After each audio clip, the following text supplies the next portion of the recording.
There are protests in New York at the United Nations today, and Israeli Prime Minister Benjamin Netanyahu delivered a blistering address. Before he began his speech today, many delegates left the room in protest of him. Here's a clip of what the Israeli Prime Minister had to say.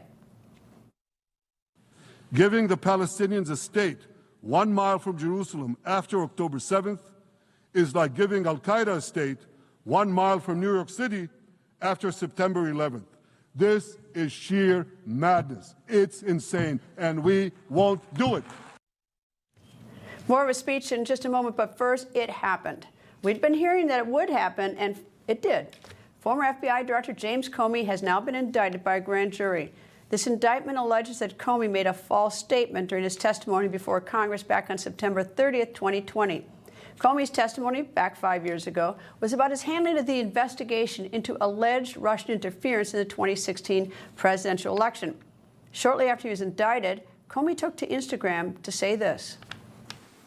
My family and I have known for years that there are costs to standing up to Donald Trump, but we couldn't imagine ourselves living any other way.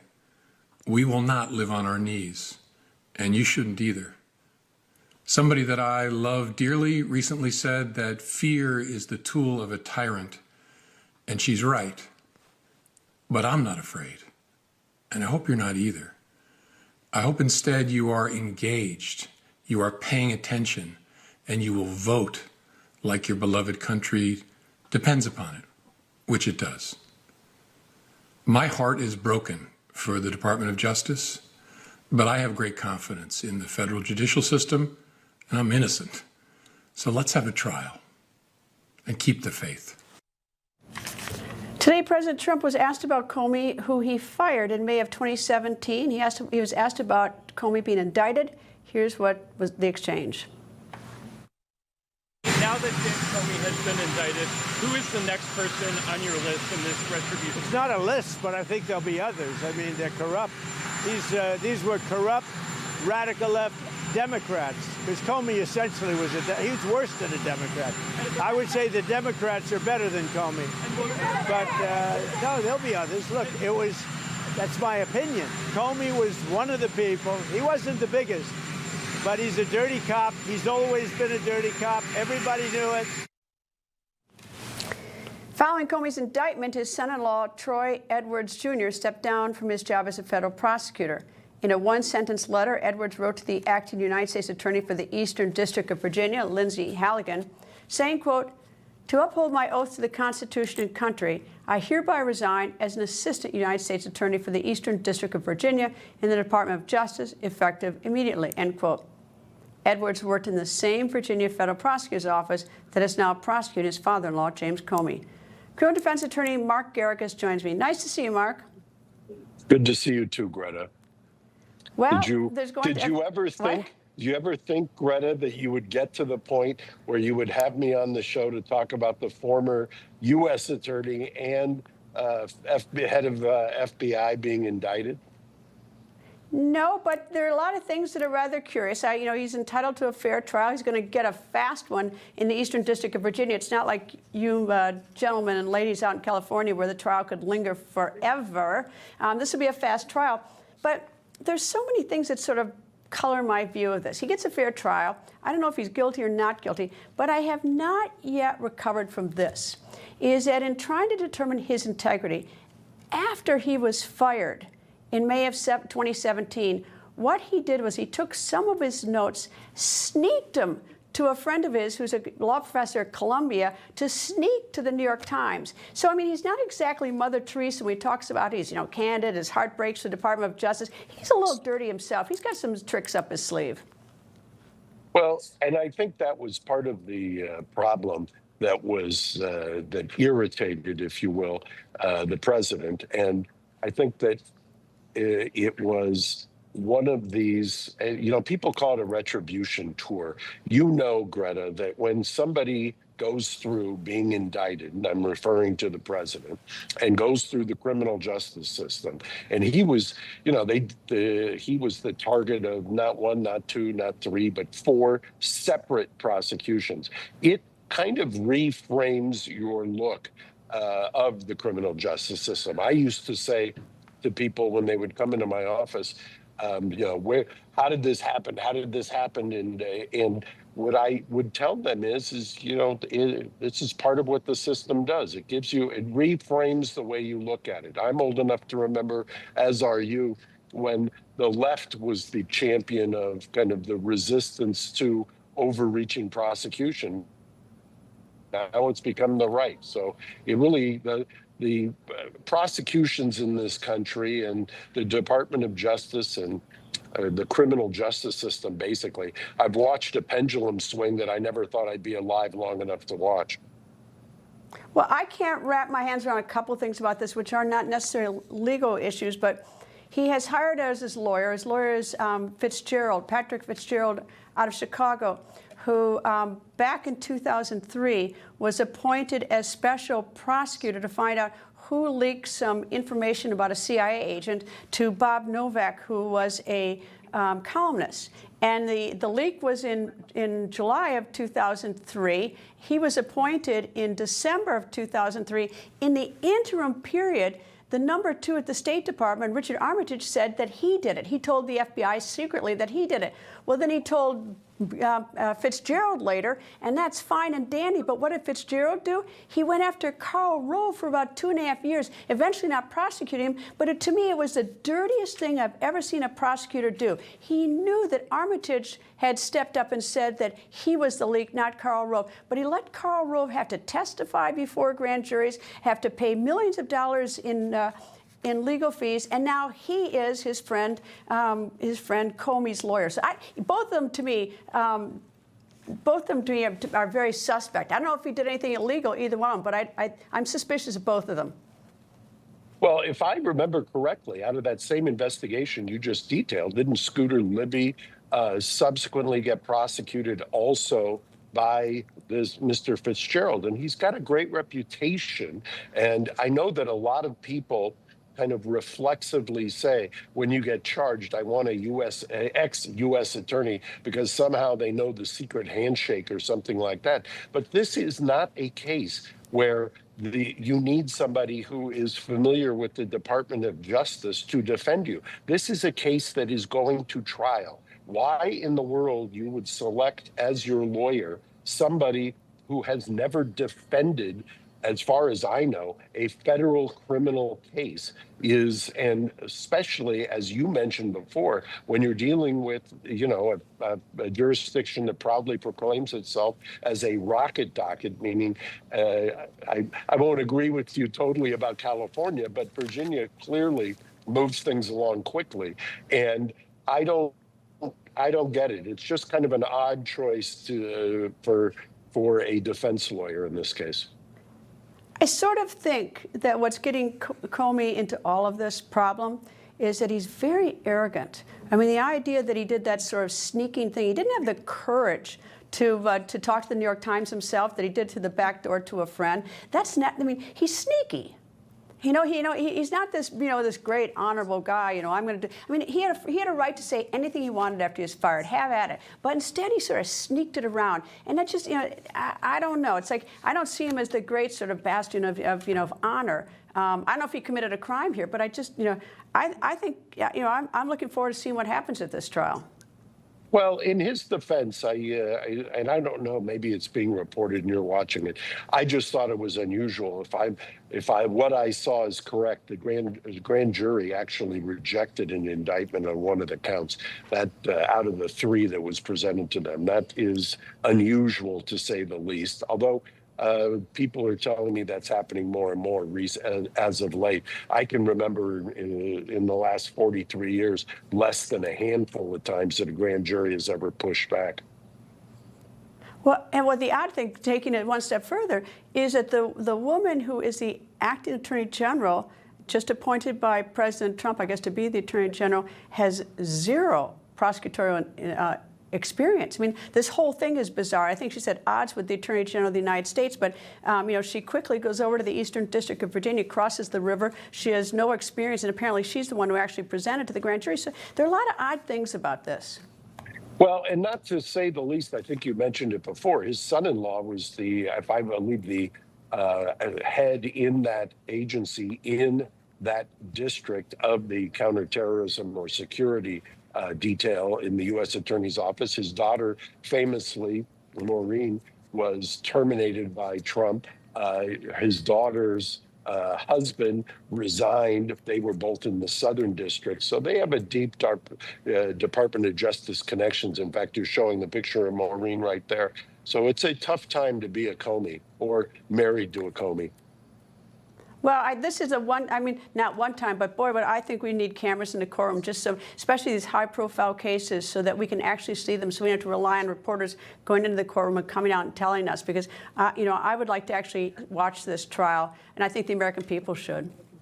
I couldn't agree more. I think it's an anachronism at this point for the district court to not have cameras in the courtroom.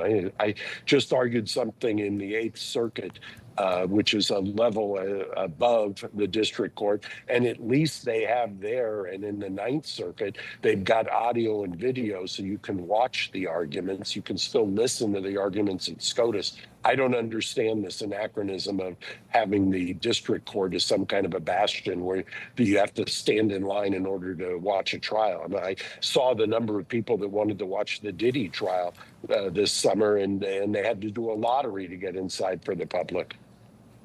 I think it's time the American people get to see how the sausage is made. Mark Garrigus, as always, my good friend Mark Garrigus. Thank you, Mark. Thank you. Good to see you, Greta. Nice to see you. And today is opening day at the Ryder Cup, and President Trump made an appearance. The golf competition between the United States and Europe happens every 2 years. This year is being held at Bethpage Black Golf Course. That's on Long Island, about 40 miles from New York City. Here's the president while attending the golf competition. The team is not doing so well. So when I heard that, I said, let's get on the plane. We have to fly and help them. They've lost 3 matches and they're tied in 1. So that's not so well, but we'll get it done. One way or the other, we'll get it done. Coming up, Prime Minister Netanyahu warning, quote, "You can't appease your way out of jihad." Who's he talking to? That when the record continues.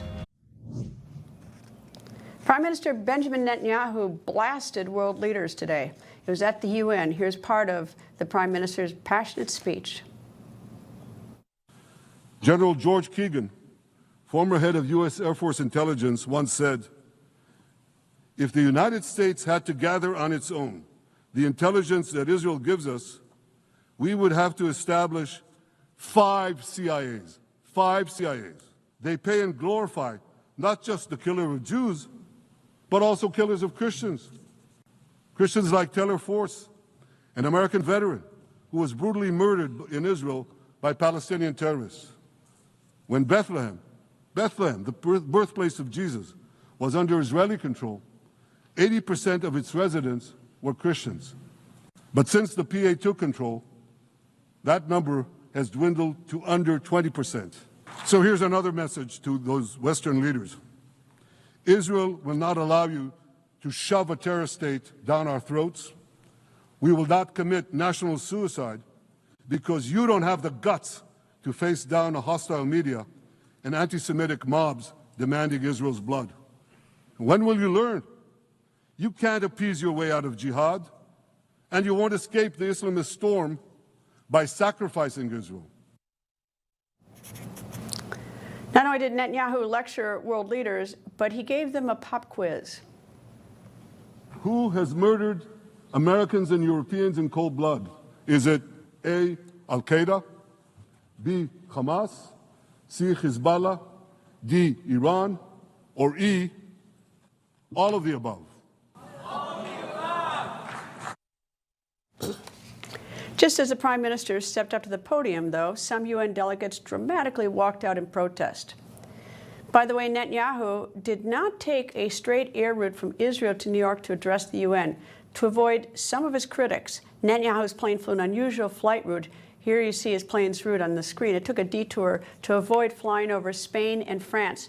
That's because Spain and France are members of the International Criminal Court, and the International Criminal Court, the ICC, has a warrant out for Netanyahu's arrest.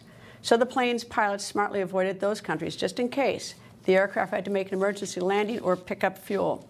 Middle East correspondent Zach Anders is in Tel Aviv, where it is 11:17 p.m. and can tell us the reaction to the Prime Minister's speech in Israel. Zach? Well, interestingly, the speech came at the same time as Shabbat was starting. The sun was setting. So most people here in Israel didn't watch the speech. If they're observing Shabbat, they won't look at their phones until tomorrow at sunset again. So they'll be getting the speech for the first time. The observant Jews will at that point. Prime Minister Netanyahu, he certainly had a defiant speech to the United Nations today, and I'm glad that you put up that map because the air route to this speech is part of the story, and the other countries that are building into this momentum, this vitriol towards this leader. And as he walked to the stage to address the General Assembly, most of the General Assembly walked out. Hamas, in a statement posted after the speech, claiming that this moment proves Israel's isolation, seeing all of these diplomats stand up and leave, delay the start of his speech. Dozens of those diplomats left the chamber, and it was nearly empty for his speech, and you can hear the Israeli delegation loudly replying to the Prime Minister and his pop quiz as a result. Now, the Prime Minister promising in that speech to continue the war and finish the job against Hamas. Now, remarkably, the IDF positioned at least 9 mobile loudspeakers on the backs of trucks and the tops of cranes, both inside and around the border of the Gaza Strip, playing the Prime Minister's speech live. I'm told that this was a direct broadcast in English, the way he gave the speech. There was no Arabic translation. Now, the Prime Minister stating at one point that he would speak directly to the hostages if they could hear them. Take a listen. Our brave heroes. This is Prime Minister Netanyahu speaking to you live from the United Nations. We have not forgotten you, not even for a second. The people of Israel are with you. We will not falter and we will not rest until we bring all of you home. Meanwhile, in Washington, President Trump giving hope to the hostage families that some kind of resolution to this nearly 2-year-long conflict could be on the horizon. Take a listen. And it's looking like we have a deal on Gaza. And we'll let you know. Mr. President, I think it's a deal that will get the hostages back. It's going to be a deal that will end the war. It's going to be a deal it's going to be peace. I think we have a deal. That'll be number 8, Peter. Not bad. And this was, of course, a day filled with protests. Family members of the remaining Israeli hostages, they flew to New York and were outside the United Nations. It does appear, and some conversations we've had with the hostage families, that the majority of the remaining hostages were represented by some kind of loved one or a friend or somebody close to them. They were there at the protest outside the UN. The hostage families are calling for a diplomatic deal, and they were so at that protest. They're saying, let's do this like we have with the remaining hostages, how we got all the hostages out before them, not military force, but deals. That is how the vast majority of Israeli hostages have come out, in hostage deal agreements to get those remaining loved ones out for them. That's what they were protesting for today outside the UN. Now, Hamas still holds 48 hostages, 20 of whom Israel believes are still alive, and of course, they're the ones still holding those hostages. Hamas could give them up at any moment here, Greta. Zach, did any of these hostage families or anyone they talked to in Israel, have they suggested what that diplomatic deal might be? Because, you know, we've gone through so many of these so-called deals, and here we are almost 2 years later, and they're holding 48, 20 alive. But what, I mean, everybody wants a deal. Everyone wants it over, but what could that be? I'll say that we're pretty much in the dark from the U.S. side of things, that the communication that is coming from the Witkoff team, some of the other special envoys that were responsible with dealing directly with the hostages like Adam Bowler, that's quiet. What we have right now is Hamas stating publicly that they have sent a letter to President Trump saying they'll agree to somewhat of a rough framework of the last Witkoff outline. But that is where you start to get into this, okay, what is really the details of what you're proposing, what you're agreeing to? Because we don't know for sure what exactly Hamas is saying here, other than that they've agreed to or would agree to freeing half of the remaining hostages, 60-day pause, negotiate a total end of the war throughout the duration and release the remaining hostages at the end of that 60-day truce if you get a complete end to the war. That's something we've heard and been negotiating for over the last year. So that's not the latest proposal that came from the U.S., which was we'll figure out a way to end the war, to end this campaign, to stop a Gaza City offensive, but give us all the hostages all at once. We're not going to do the same things that we've done before, piecemeal like before. Zach, the UK, it's about 5 days old now, and a couple other nations too, announcing that they are in support of a Palestinian state. So the Israelis have had a chance to sort of think about that one last 5 days. I know what Netanyahu thinks. I know what Trump thinks. What do the people on the streets of Israel think? We were out there speaking to Israelis today about, well, first it was trying to see if they had any reaction to the Prime Minister's speech. Of course, it was sunset here, and not a lot of people had watched it. As you asked them about Palestinian state recognition, everyone's in agreement that that makes no sense at this point. And we spoke to a couple of peace activists who said that, you know, I'm going down to, one woman we met said, I'm going to a birthday of a peace activist. His parents were killed in the kibbutz on October 7th. They were all peace activists. They all wanted to see a day with Palestinian statehood, a two-state solution. Now even the peace activists here in Israel are saying, that does not mean that the atrocities of October 7th should end in the goal that everyone has been working for, the peace activists in Israel and the peace activists in Gaza, trying to create that two-state solution. This is not how it should be done. It's rewarding the terrorist acts of Hamas on October 7th. So you're even hearing that now from peace activists. They're saying this does not make sense. Zach Anders in Israel, thank you. Professor Emeritus at Harvard Law School and author of The Preventive State, Professor Alan Dershowitz joins me. Good evening, sir. Be my eyes and ears in that room today when Prime Minister Netanyahu spoke. I mean, how empty was it? What nations walked out? What nations stayed? Tell me what you saw and remember. I was sitting in the front row, and it was one of the most disgusting sights I had ever seen. All these bigoted countries that applauded Iran, that applaud Venezuela, that applaud Castro, that applaud Russia, that applaud China, that applaud sexism, racism, all of them are walking out on the one nation state of the Jewish people in the world. It was bigotry at its extreme. And for me, it was the straw that broke the camel's back. I am now no longer in support of the United States remaining in the UN or the UN remaining in the United States. What good does it do? It used to be called a meaningless debate society. Now it's not even a debate society because the debate requires that there be an audience and that both sides be presented. These are people that would have stayed to listen to people from Iran, listen to Hamas. They probably would have cheered Hamas. The United Nations has lost its way. I don't see why the United States remains in the United Nations. It does no good. It does an enormous amount of harm. It makes peace much less likely rather than more likely.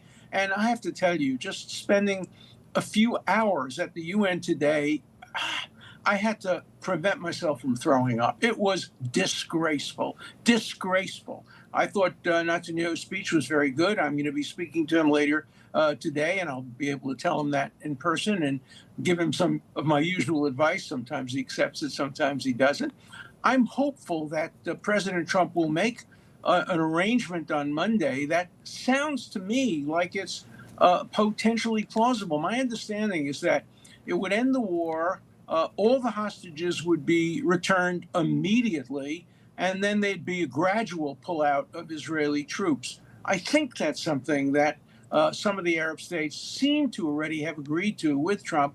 And it sounds to me like it's something that at least could be seriously considered by Netanyahu. But believe me, peace will never come through the United Nations. Nothing good will come from the United Nations. Nothing good.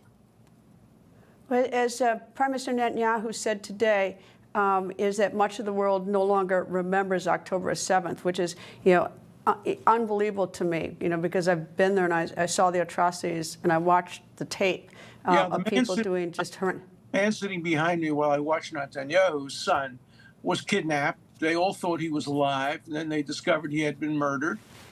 So the people who were in the audience remember October 7th. But as Netanyahu said, October 7th for Israel would be as if 30, 40,000 Americans had been killed on 9/11 and women raped and children beheaded.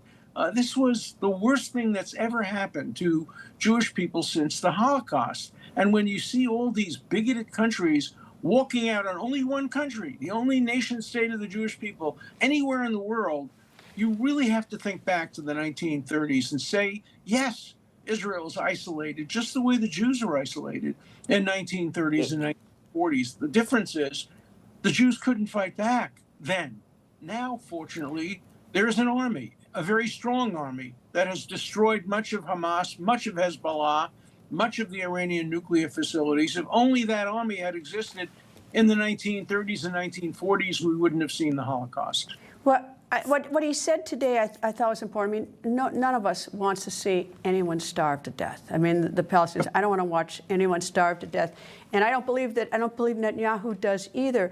But what he was pointing out, he said leaders, are buckling to the biased media because that's what the media shows. Which is why I wish you just release one clip from that 47-minute tape, just one tiny clip where you have one member of Hamas calling home, talking to his mother. So his mother was in on it too, bragging about how many Israelis he killed, bragging. So mom's in on it too. So it's not just those that are sitting over there, chopping off heads and raping people.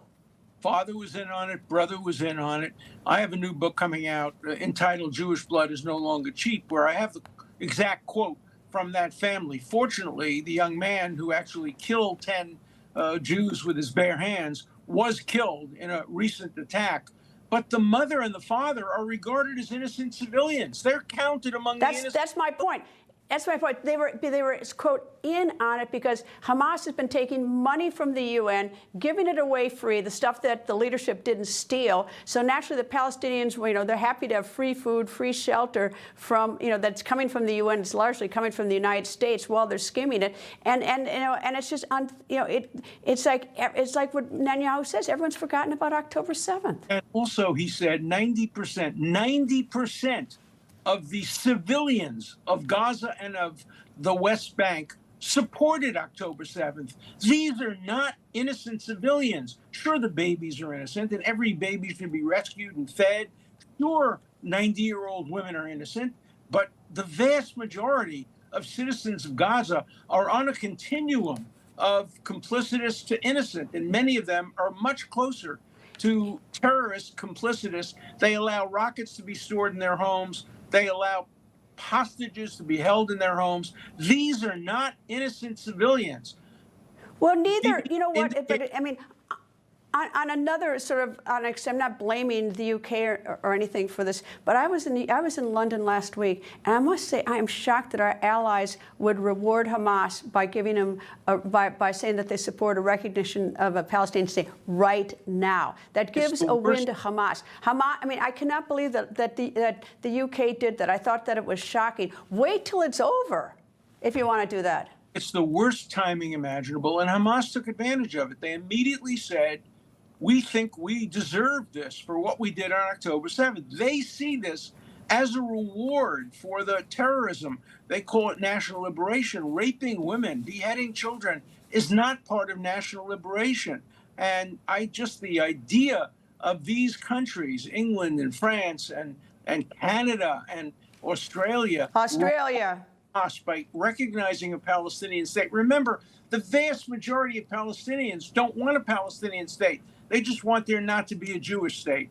There's very little support for the two-state solution among the UN delegates that walked out today. They want a Palestinian state to replace Israel, not to live alongside with Israel in peace. And so when you recognize Palestine, what you're essentially saying is we now recognize Palestine's right to replace Israel rather than to live side by side. They don't say it, but that, of course, is the implication. Professor Alan Dershowitz, thank you, sir. My pleasure. Thank you. Okay, whose drone this time? Another drone spotting in Europe. Today, Ukrainian President Vladimir Zelensky said reconnaissance drones, as in spy drones, violated Ukraine's airspace. Zelensky says the drones likely came from Hungary. Well, Hungary didn't like Zelensky saying that about them. So in a post on X, Hungary's prime minister said, President Zelensky is losing his mind to his anti-Hungarian obsession. He's now starting to see things that aren't there, end quote. And yesterday, we reported about Russia sending drones across several NATO countries over the past month. I spoke with the head of NATO, Mark Rutte. Here's what I asked him. Is Putin playing with fire, sir, with sending all these sort of provocative planes and drones over NATO airspace? Well, we are still assessing whether it is intentional, but even if it is not intentional, then it is blatantly incompetent. And it is reckless, it is unacceptable what he did with these drones in Poland, what happened in Estonia with 3 MiG fighter jets flying for more than 10 minutes in Estonian airspace and then being escorted out by our fantastic military who followed all the procedures and did exactly what they were trained for. But it is unacceptable and it is reckless and it has got to stop. Coming up, a danger is striking multiple states. We're going to tell you if it's your state. That when the record continues. This is a nightmare. 911 service is going out, but now the 911 service has been restored. The outage was multi-state, including Louisiana and Mississippi. The outages were caused by a series of fiber cuts in both states. Emergency management officials said there is no indication of malicious intent, but it's still not clear where or how the breakdown originated or why it happened. The world is an interconnected set of computer networks now. So your 911 call in Orleans Parish to Orleans Parish Communication District could be going through servers in Texas, Arkansas, through fiber that goes through all the different states, et cetera, before it comes to us. And that is all in the control of the carriers, not the communication districts. Mississippi did provide residents with a secondary emergency number to call until the system was back up running. Meanwhile, this one's frightening for New Yorkers. People traveling through Grand Central Station were plunged into darkness following a blackout. It happened Thursday night, and as luck would have it, it happened as commuters were trying to get home. According to MTA officials, the station saw a drop in voltage when lights in parts of the historic building went out. Train services were not affected, but to get around, people would use their cell phone flashlights. Power has since been restored, but since authorities don't know why this happened, there is unease. Coming up, this seems odd. Why is United States Secretary of War Pete Hegseth now summoning our generals and admirals from around the world, plus a special guest? That when the record continues. According to the New York Times, and they are citing 4 anonymous U.S. officials, and you know I don't like anonymous sources, but they are telling the New York Times, quote, Defense Secretary Pete Hegseth has summoned scores and perhaps hundreds of generals and admirals from around the world to meet on short notice next week, end quote. Now, the 4 officials had confirmed that the meeting will be Tuesday at the base in Quantico, Virginia. Right now, there are about 800 general-level officers in the armed forces. 44 of those are 4-star generals, which is the highest level. There hasn't been a 5-star general since General Omar Bradley back in 1950. Now, we don't know how many generals have been ordered to come to this meeting or why. Now, I promised you a special guest, and here is my special guest. Host of Frontline, retired Navy SEAL Carl Higbee joins me. Nice to see you, Carl. Oh, brother, I can't hear Carl. Carl, talk to me. I hear you, Greta, so...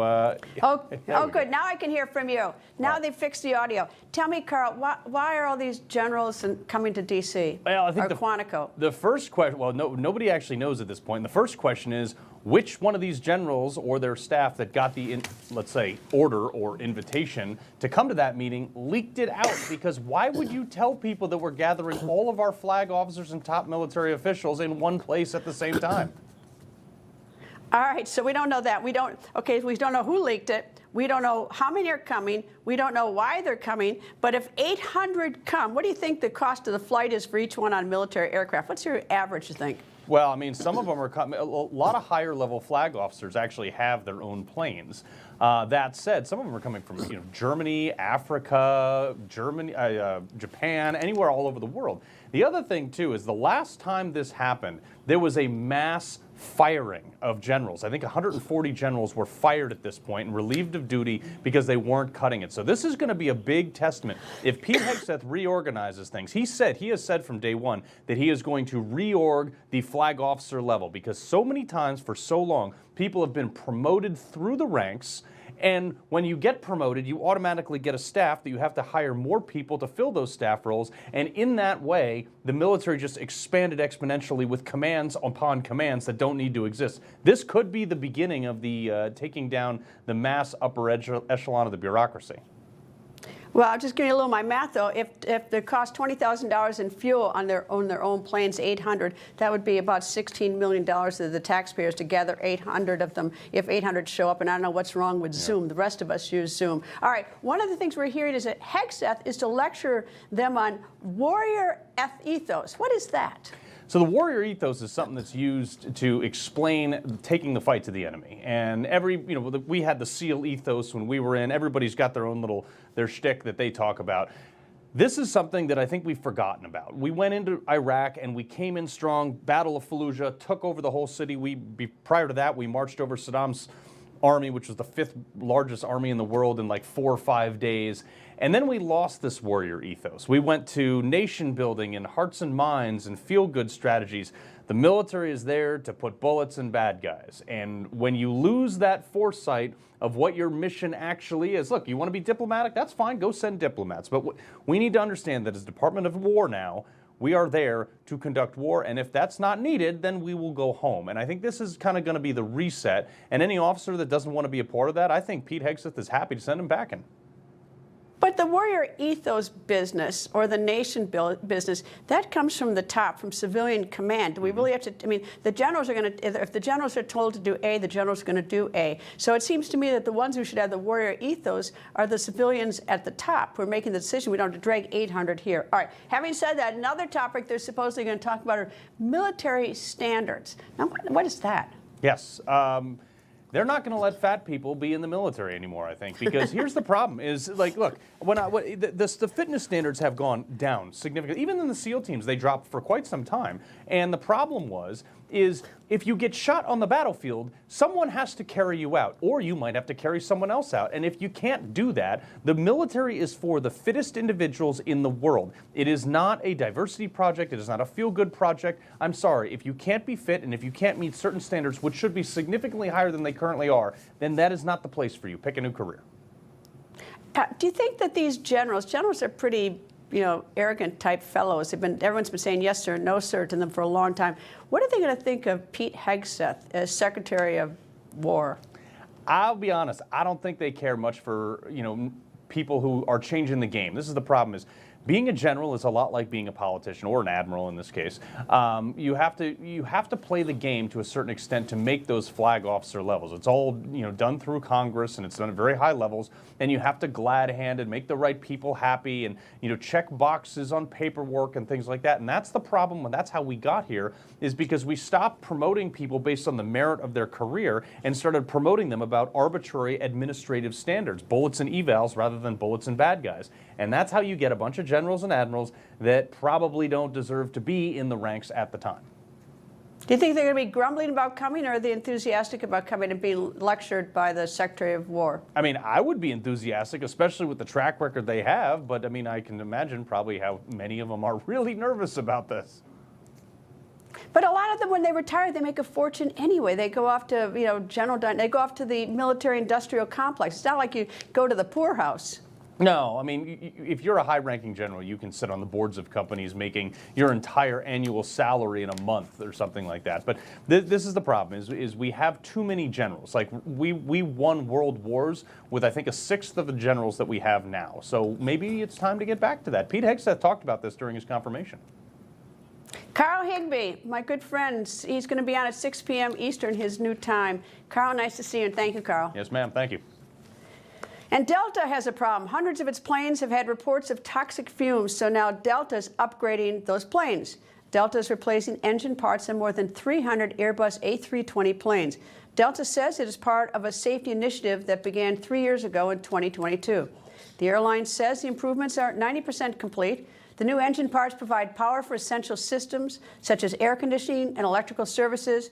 And according to an investigation by the Wall Street Journal, this upgrading comes after multiple airlines filed thousands of reports with the FAA. The reports warned that engines can cause toxic fumes to seep into the cockpits and the cabins. The journal says, and brace yourself for this, the fumes can cause brain damage to both crew members and passengers. Coming up, forgiveness. It's contagious. We're going to tell you who was inspired by the wife of Charlie Kirk. That when the record continues. President Trump announced a new wave of heavy tariffs on a wide range of imports. A tariff rate of 100% will be imposed on imported pharmaceutical drugs unless the manufacturing is done here in the U.S. Trump is also adding a 50% tariff on kitchen cabinets and bathroom vanities, 30% tariff on upholstered furniture, and 25% on heavy trucks. These tariffs begin this Wednesday, October 1st. And it's been almost 1 week since Erica Kirk, the widow of Charlie Kirk, said this about her husband's killer. That man, that young man, I forgive him. Actor Tim Allen was moved by Erica Kirk's forgiveness.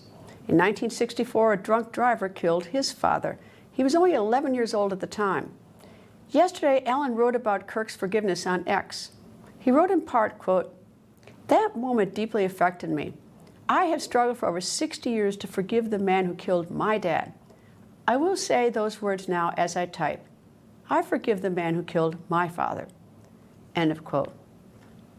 Coming up, police in Baltimore have a lot to handle, from catching criminals to drug dealers, and now they have a new problem. That when the record continues.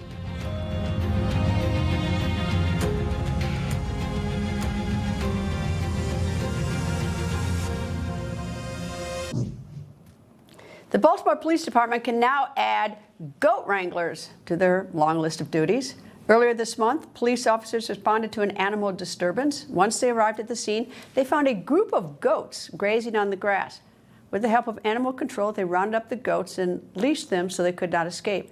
Police say with the help of some kids in the neighborhood and some adults, they were able to lead the goats safely back to their home just a block away. The Chris Salcedo Show is up next. Have a great weekend.